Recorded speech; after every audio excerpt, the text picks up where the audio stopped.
کہ مجھے اس کا چہرہ نظر ہی نہیں آ رہا تھا، بلکہ سچ تو یہ ہے کہ میں اس تصویر کو صحیح سے دیکھ ہی نہ پا رہا تھا۔ بس ہلکی سی جھلک مجھے دکھائی تھی اور اس میں صرف لمبی سی داڑھی کے علاوہ اور کچھ بھی نظر نہ آیا۔ اسی وقت میرے ذہن میں جھماکا سا ہوا اور مجھے یاد آ گیا کہ ایسی تصاویر جنات کی ہوتی ہیں۔ پھر خیال آیا کہ ہو سکتا ہے یہ شخص کسی جن کا مرید ہے۔ اکثر انسان ایسا کرتے بھی ہیں۔ خیر، انہی خیالوں میں گم میں باہر کی جانب چل پڑا۔ دروازے کے قریب اس عامل نے کہا کہ اگر آپ چاہیں تو تصویر کے پاس کچھ نذرانہ رکھ سکتے ہیں، مگر زبردستی نہیں ہے۔ آپ کے دل کی خوشی ہو تو ایسا کر دو۔ میرے پاس اور بھی بہت سے لوگ آتے ہیں اور بغیر کہے خود ہی کچھ نہ کچھ ضرور رکھ جاتے ہیں۔ میں اس کی بات پر دھیان نہیں دے سکا کیونکہ میرا ذہن تو تصویر میں الجھا ہوا تھا۔ اس کے بعد اس نے مجھے دوبارہ آنے کا کہہ کر دروازے سے رخصت کر دیا۔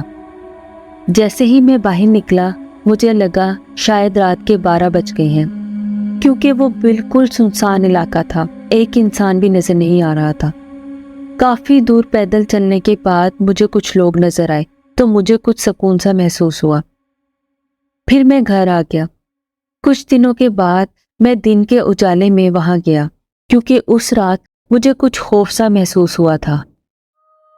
خیر، جب مجھے پہلے کی طرح اس کے گھر میں تالا لگا دکھائی دیا تو میں نے اسے کال کی۔ اس نے جلد آنے کا کہہ کر کال کاٹ دی۔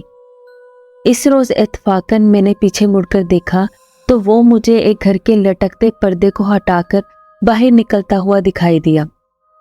باہر آ کر وہ پھر اسی گھر کی طرف لے چلا، اور اس روز بھی باوجود کوشش کے اسے تالا کھولتے ہوئے میں نہ دیکھ سکا۔ جب ہم گھر میں جا کر بیٹھ گئے تو کچھ ادھر ادھر کی باتوں کے بعد اس نے مجھے کہا کہ آپ سے آج مجھے کچھ ضروری بات کرنی ہے۔ میں نے کہا بولیں۔ تو اس نے کہنا شروع کیا کہ میں ایک عیسائی عورت کا ملازم ہوں جو ڈیفنس میں رہتی ہے اور امریکہ کی رہائشی ہے۔ وہ یہاں کسی کام سے آئی تھی اور اب واپس جانا چاہتی ہے۔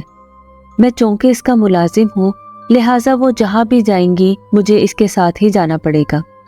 میں آپ کو پہلے ہی بتا رہا ہوں کہ میں جلد ہی یہاں سے چلا جاؤں گا اور کوشش کروں گا کہ آپ کا کام جلدی سے کر دوں۔ اتنے میں وہی بچی دوبارہ آئی اور اسے گھر چلنے کا کہا۔ اس پر وہ شخص جانے کے لیے اٹھ کھڑا ہوا اور مجھے رخصت کر دیا۔ چند دنوں بعد جب میں دوبارہ اس سے ملنے کے لیے پہنچا اور اسے کال کی تو اس کا فون آف تھا۔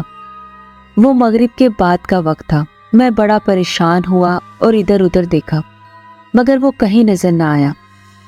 آخر کار میں نے کسی سے اس کے بارے میں پوچھنے کا فیصلہ کیا۔ ارد گرد نظر دوڑائی تو سامنے ایک بزرگ آتے دکھائی دیے۔ میں نے آگے بڑھ کر ان سے سلام کیا اور اس عامل کے گھر کی طرف اشارہ کرتے ہوئے پوچھا کہ یہاں جو صاحب رہتے ہیں وہ کہاں مل سکتے ہیں اور کب تک آ جائیں گے۔ اس بزرگ نے بڑی حیرانی سے سر سے پاؤں تک مجھے دیکھا اور دوسری بار ذرا غصے سے دیکھا، اور پھر جواب جو انہوں نے دیا اسے سن کر میرے پاؤں کے نیچے سے زمین نکل گئی اور مجھے اپنی سماعت پر یقین نہیں آیا۔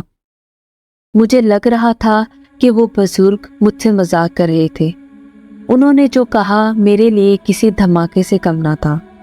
وہ کہہ رہے تھے، بیٹا کیا تیرا دماغ خراب ہو گیا ہے یا تو مجھ سے مذاق کر رہا ہے؟ مجھے کچھ سمجھ نہیں آ رہا تھا۔ وہ بولے، جس مکان کی تو بات کر رہا ہے وہ تو پچھلے 30 سالوں سے خالی پڑا ہے، اس میں تو کوئی رہتا ہی نہیں، ذرا مکان کی طرف تو دیکھ۔ میں نے جب ان کے کہنے سے مکان کی طرف دیکھا تو دنگ رہ گیا، کیونکہ جو مکان میں ہر مرتبہ صاف ستھرا اور روشن دیکھتا تھا وہ آج ویران کھنڈر لگ رہا تھا۔ میں سوچ میں پڑ گیا کہ آخر میرے ساتھ ہوا کیا تھا۔